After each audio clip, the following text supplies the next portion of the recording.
We're going to begin today with a special presentation from the Inside Out program at San Quentin Prison, the Guiding Rage into Power program.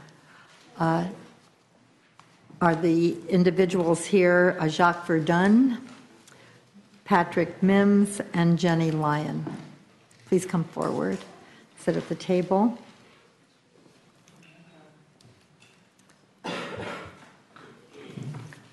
Welcome to the committee. We're very interested in your presentation and in your program.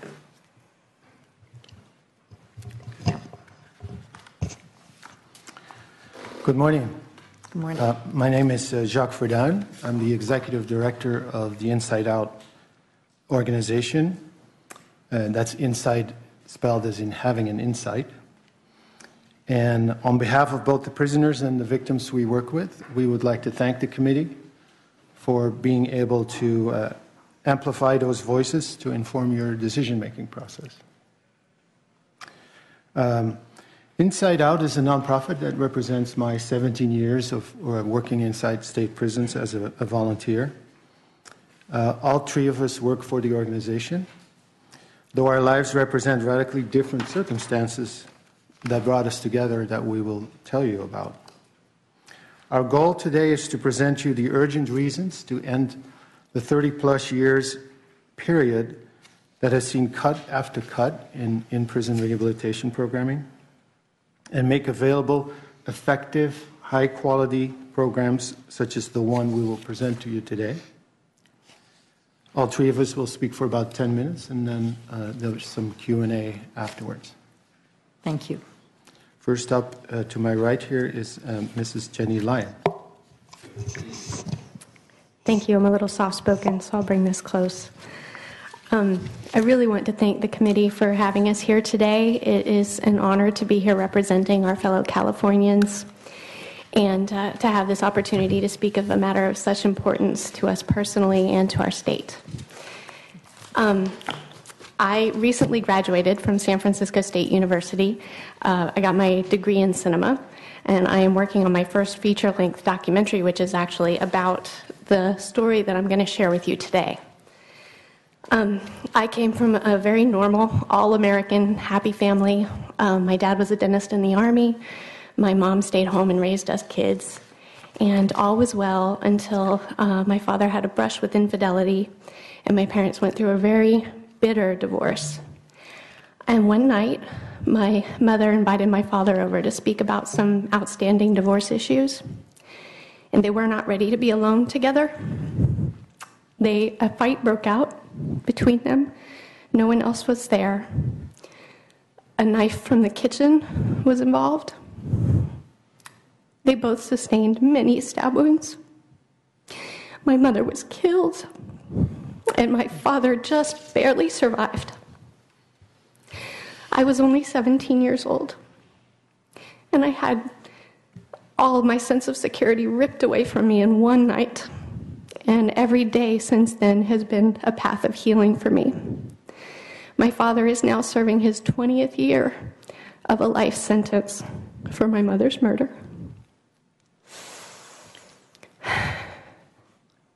My path of healing led me to the restorative justice movement because, I'll get to that in a second, but that's how I met Jacques and became involved in the GRIP program, where I work as a volunteer to serve as a surrogate victim for these men to understand the impact of their actions on their victims and their victims' families.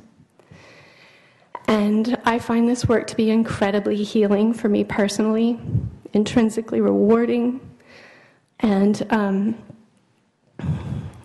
because it gives me an opportunity for my pain to serve a higher purpose and to honor my mother's life by making sure that by helping these men understand the impact of their actions on their victims, that they develop a sense of empathy so that they will never hurt anyone in such a deep and lasting way ever again. It is powerful to behold the accountability with which the men hear what I have to say and internalize the messages that I bring of tremendous pain and suffering that they have caused. And for them to really take that in and be held accountable is a powerful thing. Now, 95%, as you know, 95% of these prisoners will be released from prison someday. So without programs like GRIP that hold these men truly accountable for their actions, we would be releasing men who would, and women, who would re-victimize society. So these programs actively help stop that process of re-victimization and recidivism, which is a fancy word for more people being hurt. We have the power to stop that. Programs like this intervene and stop this from happening. So it's also a really profound way for people like me to come in and serve as volunteers and have their pain serve a higher purpose, to honor our victims by promising that the people who hurt them will never hurt anyone like that again. The second way that I work in the volunteer capacity with these guys, and the second way that it helps with my healing, is for them to understand the secondary victimization of their own families. Because just like the pain of having lost my mother impacts my life every single day, the pain of my father's incarceration impacts my life every single day. And I want these men to understand that even if they think they have a victimless crime like drug use, they have hurt their families terribly, and to hold them accountable for that as well. So the program, when we lose a parent to prison, there's a social stigma of shame by association that falls on the shoulders of their innocent family members and their children. And there's a financial hardship that goes along with it. We've lost a breadwinner to the system, and our families struggle financially. And we also have lost their love and guidance from our daily lives. The emotional impact is tremendous. 1 in 28 children in America have a parent in prison. That's too many. And every single one of them is at higher risk of falling into the system themselves because of these disadvantages financially, the loss of their guidance from their parents. So we really cannot, as a society, afford to throw these people away for life. And I'm here to implore the State Senate to meaningfully fund programs like GRIP that help return these men to their families, to their communities, in a way that is safe, that they will not re-victimize people, that they will instead contribute in a meaningful way. And I have seen the work that the guys in the GRIP program do. I've been volunteering there for 4 years now. And I can tell you that these men are accountable for their actions. They are not going to hurt anyone again. And I learned recently when we presented before the State Parole Board that the state actually mandates that these men show insight into their crimes before they can be released from prison.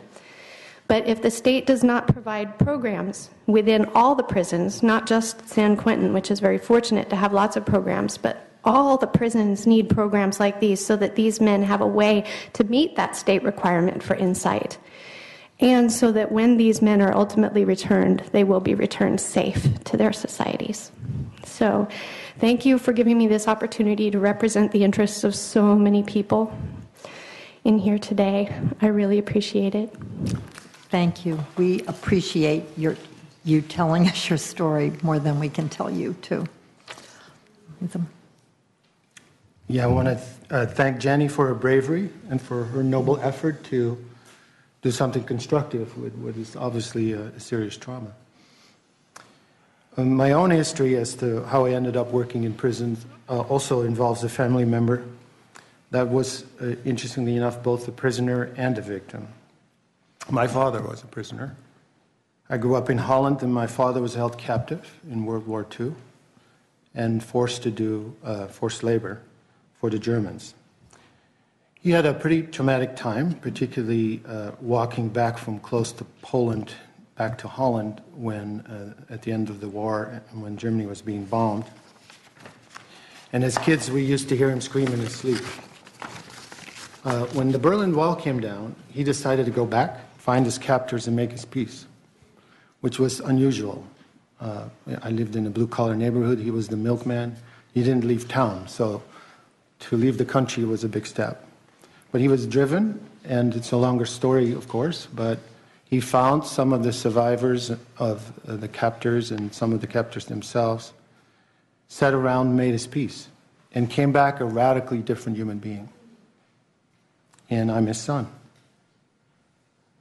So in the early part of my career working in prisons, we developed a program that brings victims and offenders together for mutual healing. That program is in 12 different settings. I believe Ms. Hancock has visited. 12 different settings? Yes. 12 different prisons? No, about 6 different California state prisons.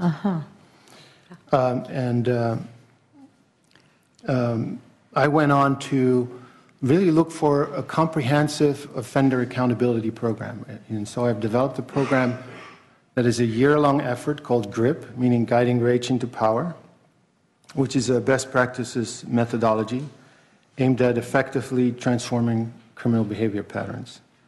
In prison speak, it's called Leaving Prison Before You Get Out. There's 4 elements to the course. It's about learning to stop your violence, developing emotional intelligence, cultivating mindfulness, and understanding, truly understanding, as you got a whiff of earlier, victim impact. So the program is a trauma treatment-based model that integrates the latest brain research and examines the origins of criminogenic conduct. It undoes the characteristic destructive behavioral patterns that lead to transgressions. So the program really stands by itself, but also optimizes a number of other programs around employment, around housing, where people have the attitude to keep the job and to stay in the house and to have a relationship that's functional. The groups come together in tribes. It's much like gangs, except that they're used for constructive purposes. So the members of the tribes have a real serious feeling of ownership of their own learning community. And the name of the tribe derives from the amount of time the men have served together. So currently in San Quentin, we have 3 groups of violent offenders, Tribe 654, Tribe 662, and Tribe 671, about 30 guys in every tribe. It's a resocialization program, and it's about healing, not acting out and causing harm. So we've taken the gang concept, which often is about street love, is about finding ways to belong somewhere for disenfranchised people, and turned it towards positive use. People disclose their crime, they get to face their demons. It's a very no-nonsense approach, yet we have over 300 people on the waiting list that we can't serve at this point.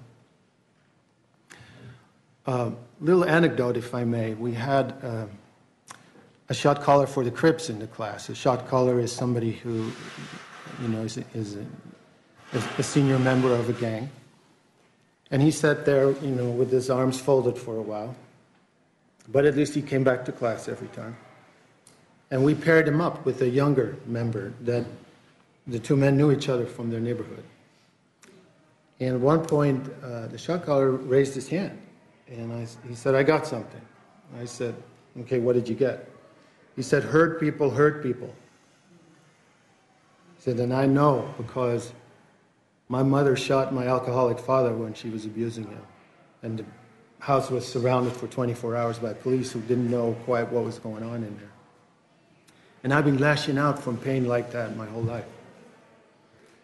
And then his apprentice, a 265-pound guy there for domestic violence, named Brother G, put his hand up.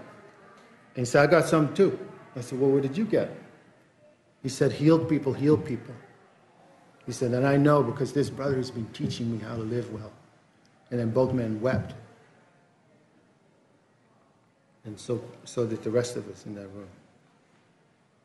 And those 8 words, hurt people, heal people, describe the program in a very eloquent way. The program is unique in that it was developed from the inside out. I have spent 17 years volunteering in state prisons and worked with thousands of prisoners and worked with many victims.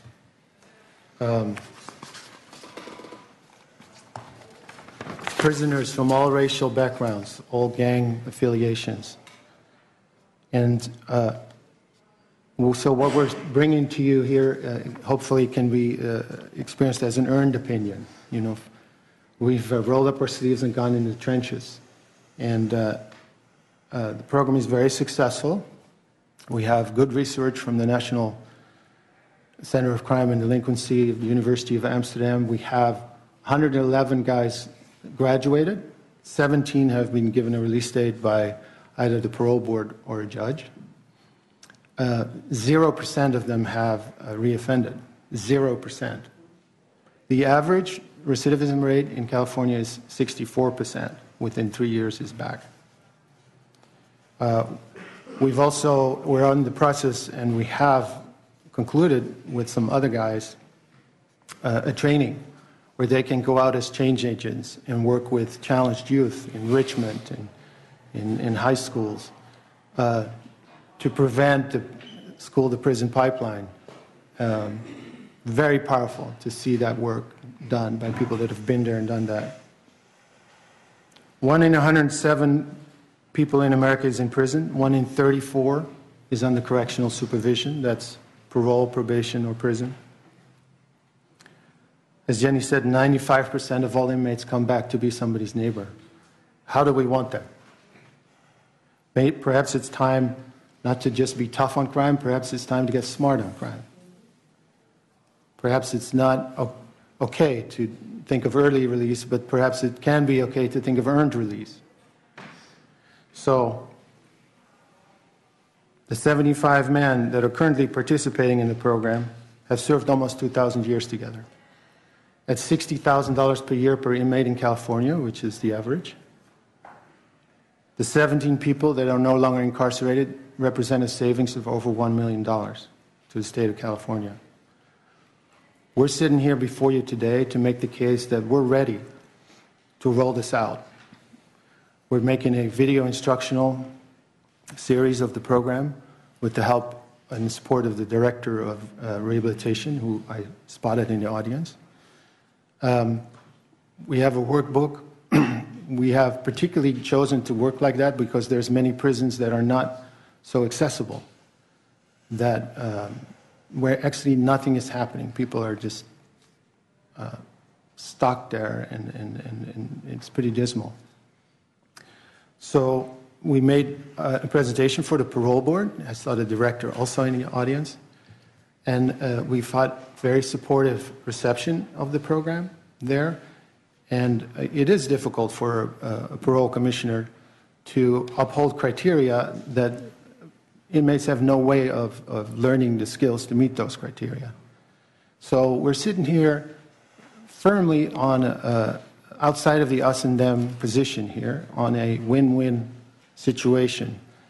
And the reason we haven't politicked before is because it hasn't been the time. Now is the time. We can no longer afford to look away. And everybody can win. We can make an increase of public safety while releasing people and creating tax savings.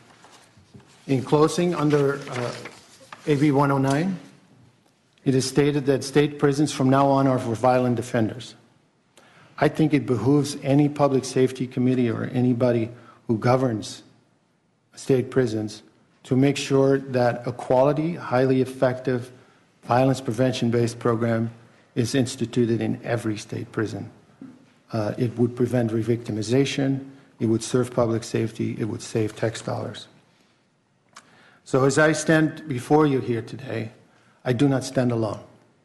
Please imagine behind me thousands of prisoners we've worked with and their families, equally their victims and their families, the 1 in 28 school-age children that have a parent incarcerated, that present the highest likelihood to go to prison themselves.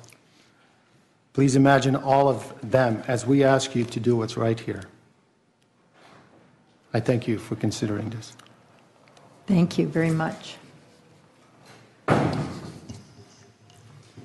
I need to look at the clock. I like to talk. Okay, no, we'll have questions afterwards, too. So basically, whatever you want to add, and then the committee will ask some questions. Thank you. My name is Pat Mims, and I am here to represent what could be. You see, I spent 20 years, 64 days, 9.5 hours, and 32 seconds in prison for the second-degree murder of Kevin Anderson. I say his name in honor because I had no right to take his life. When I was sentenced back in 1989, I was told that I had to pay $1,000 restitution for court costs. That $1,000 restitution really meant nothing to me at the time. It was like, okay, you get it when you can. See, I didn't have an understanding at that time what it meant to take someone's life.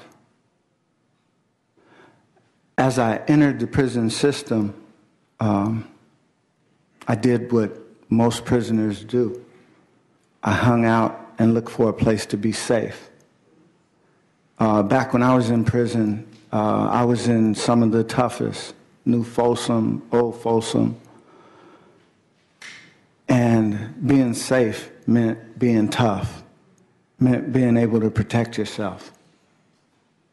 See, I didn't know then that that was all a culture. That was a myth. That was unreal. I didn't understand the trauma that I had gone through in life, and my trauma had led me to become very violent. And that's an important piece with a number of the men that I represent today, is that they don't understand their trauma. It's layers of it that needs to be unpacked. While I was in prison, I completed vocational electric, vocational plumbing, vocational office services. I completed the college program. I was instrumental in starting a drug rehabilitation program. I was instrumental in starting a peer crisis program. But the part that I wasn't instrumental in was understanding the nature and magnitude of what I had done. And see, that's what I'd learned. I'd learned that I had taken a life. I had done one of the most heinous things that society could ever judge me on. So when I talked about restitution in that $1,000, it wasn't about restitution for $1,000. It was about restitution in how I spend the rest of my life. See, that's how I pay restitution today. And I learned that in understanding my trauma. It's not an excuse, by no means. It's a way of understanding how to move forward and how to help other people that don't understand. See, there are some people in there that have been doing wrong for so long, they think it's right. And until they are learning about what's affected them and how they are affecting others, it will continue. And that's what recidivism is all about. I was released in 2009, March 3rd. I call it 3 Square Day because it was 3309. One of the happiest days in my life. And I understood then that had I not learned how to take care of my emotional intelligence, that I wouldn't have made it out here. And when I talk about emotional intelligence, I'm talking about, yes, I learned a great deal of trades. I could have got a job. That was no problem. But could I have kept that job? Did I have the emotional intelligence to get paid on Friday and show back up on Monday? Did I have the emotional intelligence to not feel shame towards society and walking in certain places and feeling like they know where I've been? And this is what a number of the men face when they come home. See, I've been very fortunate in my walk, I'll say. Immediately upon release, I was fortunate enough to receive a job and starting a program for sex-trafficked kids. And I'm happy to say, Senator Hancock, you were instrumental in starting the agency, Bay Area Women Against Rape. I'm the Sexually Exploited Minors Program Director. We just were nationally recognized for our work in human trafficking. And Marsha Blackstock says hi, by the way. I love this program. We started this program in 1971. Yes, yeah. Yes. And for the past 5 years, I've directed their trafficking program. And I couldn't have done this without the work I was able to do inside, without the layers of unpacking of trauma that we went through and holding each other accountable for our crimes. It was a time where we have to break the myth of prison culture. And men such as myself that have gone through it can do that. We can go back in, we can speak with the men about prison culture, and we can say where we've been and where we're going and how you can get there. And I thank you for this opportunity to being able to share that with you.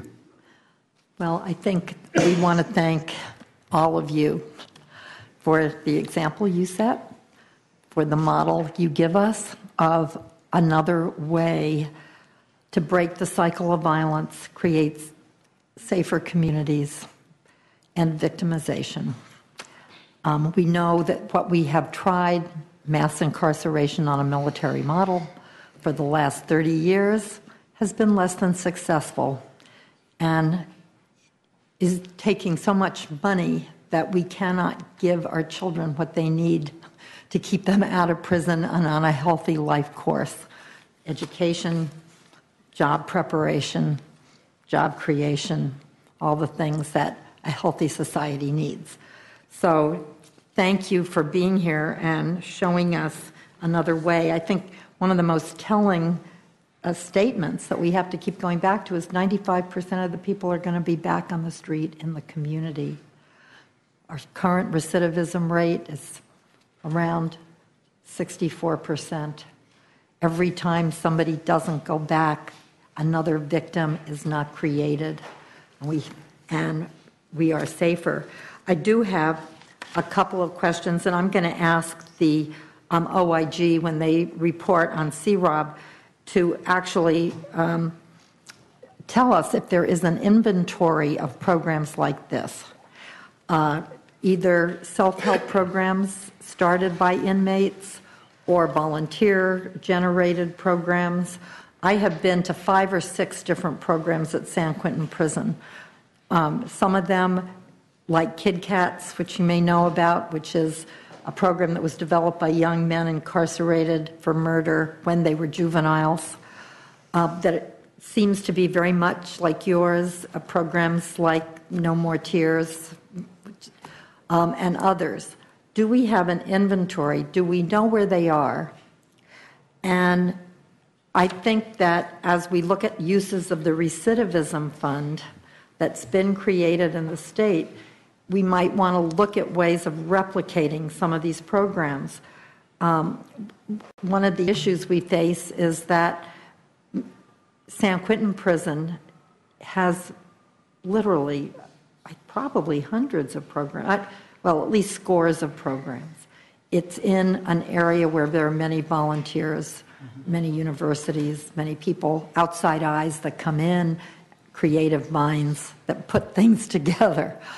What about prisons that were probably cited for reasons of employment that are far away from population centers in remote places where they don't have those kinds of resources?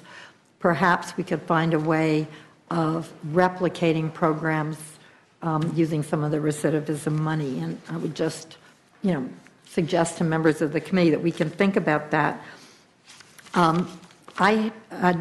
do have a question about former prisoners serving as change agents. Could you say a little more about that? Last time I looked, it wasn't a credentialed occupation. Right. But I know that there have been efforts to have credentialed drug and alcohol abuse counseling programs where inmates can get jobs afterwards that are, so how does the job creation on the outside No, piece work? I'm grateful you're asking about that because that is a little bit uphill. However, the addiction recovery movement has shown in many ways, and backed up by research, a very successful model of implementing the use of sponsors of former addicts as people that interact with current addicts. We feel that, there's really, other than presenting a good program, there's a need to reframe how prisons are done. Prisons can become resources to our community rather than places that dump parolees on our streets. And prisoners can be reframed as not just the problem, but a part of the solution. Many of these men find their dignity, find their excitement, their motivation in giving back to the places they once took from. And we're not saying, blanket. We're saying, selected, validated prisoners that are trained to go and teach their brothers and sisters what they've learned. Well, I think that's a very interesting, it's an extremely interesting idea. I also think that the preparation for parole is very interesting, since we do ask that people show insight into their crime and remorse, but may offer no pathway to getting probably damaged human beings to that place. Right. It seems like a contradiction that we pay dearly for over time. Yes. I have just one other question. You said 3 tribes. Yeah. Are these divided along racial lines, along the type of crime committed, Right. geography? How do you do that? Everybody can apply to become a student in the program. Our criteria, number 1, is to create as multiracial and as different gang affiliation variety as possible. It's part of the program for them in their re-socialization process to get along with everybody. And so you cannot find a more diverse group as one of these tribes. Okay, so it's basically diverse, and Absolutely. you mix people up Yes. in some way. Do you notice, is there a difference in program efficacy between crimes of violence that have been impersonal, robbery, battery of somebody you don't know, gang activity, as opposed to family violence, like what Jenny experienced, in terms of people's readiness to change? There's differences and similarities. The program really takes as the vital stance that you've lost a short moment in which you committed your violence. And we take a year long to unpack how did you get to that moment and what happened in that moment so that you never lose a moment like that again. So that's the similar place. What's different between, say, family violence and gang-related violence is lifestyle, and often greater breakdowns in situations with caregivers, in situations with safety for young children around alcohol and drug abuse. So the men do an inventory of what is called original pain and secondary pain. The original pain is the hand of cards that they were given. The secondary pain is what happened when they didn't deal with that kind of trauma and medicated and acted out. So both groups go through the same process. If it's not the family but more the gang-related stuff, it's a deeper journey because there's more to uncover. Thank you. Are there any comments or questions from other members of the committee? Senator Leno?